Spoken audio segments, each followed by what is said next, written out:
Good Sunday, everyone, and welcome to a special in-depth episode of Visa Verge. Today is Sunday, September 14th, 2025, and I'm here to walk you through a single, consequential story that's drawing global attention: the Hyundai Georgia plant raid and the mounting fallout over ICE's detention of hundreds of workers. This episode is dedicated to unpacking every angle, because what happens here could influence how skilled labor moves between countries, how firms plan investments, and how visa policies get shaped in the months ahead. I want to take you behind the headlines, explain what led to the raid, who was affected, and why this matters far beyond one factory in Georgia. If you're trying to understand the future of work, visas, and international business in a tense political climate, this is the episode for you. Let me set the scene with what happened. On September 4th, 2025, ICE conducted a sweeping operation at Hyundai's battery complex in Georgia. In a high-profile raid, agents detained 475 workers, including about 300 South Koreans. Many of the detained individuals reportedly held valid B1/B2 visas intended for short-term technical work tied to factory setup and commissioning. The scale of the operation surprised even seasoned observers, and it immediately sparked questions about how visa categories are used in real-world labor arrangements, especially when a global automaker is involved and when a national concern for labor practices is already brewing. South Korea's response was swift and unmistakable. President Lee Jae-myung condemned the raid, signaling that the move could threaten a broader relationship given the roughly $350 billion in pledged investments the government says are tied to U.S. manufacturing projects. Seoul dispatched its foreign ministry to Washington for emergency talks and signaled that visa pathways for skilled technicians must be protected if the two countries want to keep their industrial alliances intact.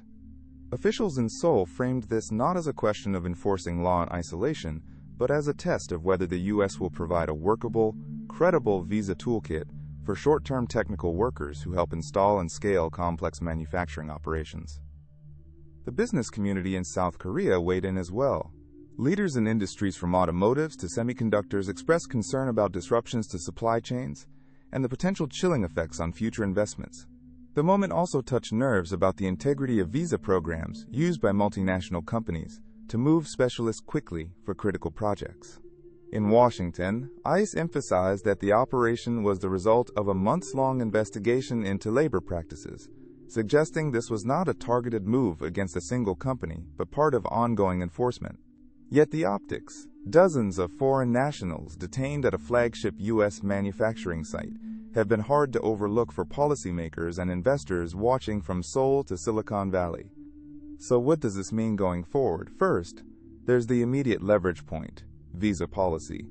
South Korea and other partner nations are calling for clearer, faster, and more transparent pathways for short-term, high-skill workers who support large-scale manufacturing, particularly when those roles involve technology transfer, equipment installation, and capacity building. Without a credible alternative, multi-billion-dollar investment plans could face delays or redirections, and firms might reassess the geographic distribution of future projects. The U.S. side faces pressure to articulate a concrete visa framework that can reassure investors and workers alike while keeping enforcement standards intact. Secondly, there's the strategic signaling at play. For Seoul, the raid is a test of the United States' willingness to collaborate on immigration policy as a central economic tool rather than a purely policing measure.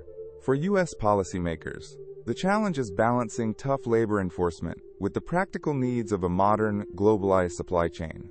The senior-level talks and the formation of a joint working group to explore new visa tools for short-term technical work suggest both sides see the value in dialogue, even as they navigate tensions sparked by this incident.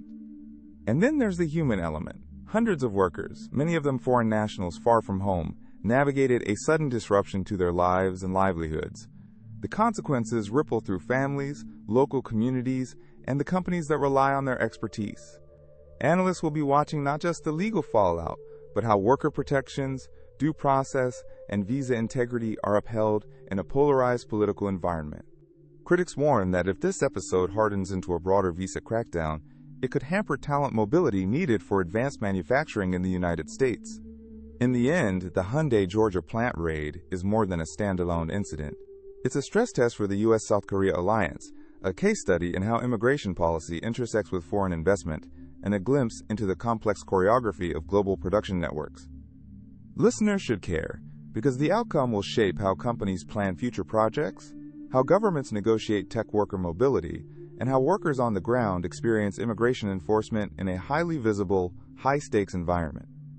Before we wrap, a quick note.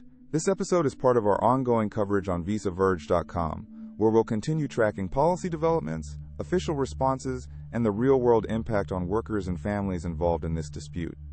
If you found this helpful, check back for updates and deeper analyses as the story evolves.